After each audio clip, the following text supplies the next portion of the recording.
चलते चलते अब जिंदगी थक सी गई है, पहली सी हालत न रही, अब कमर झुक सी गई है।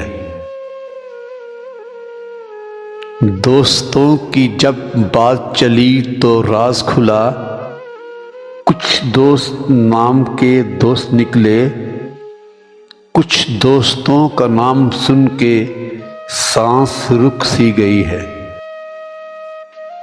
जो दोस्त जुदा हुए फिर ना मिले, वो दोस्त भला अब कहाँ मिलेंगे।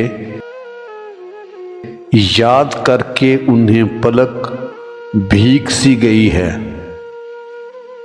चलते चलते अब जिंदगी थक सी गई है, कुछ लोग दुनिया की भीड़ में गुम हो गए, कुछ लोग अगले जहां चले गए। आंखों से होना ओझल बिछड़ना ही तो है, सांसों का क्या भरोसा कब सांसों की लय टूट जाए। जाने कब कहाँ आ जाए बुलावा, जिंदगी की फसल पक सी गई है। चलते चलते अब जिंदगी थक सी गई है,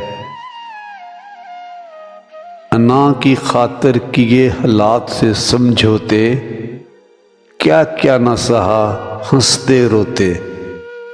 कैसा आया है मकाम बेग, हर शय रुक सी गई है। चलते चलते अब जिंदगी थक सी गई है,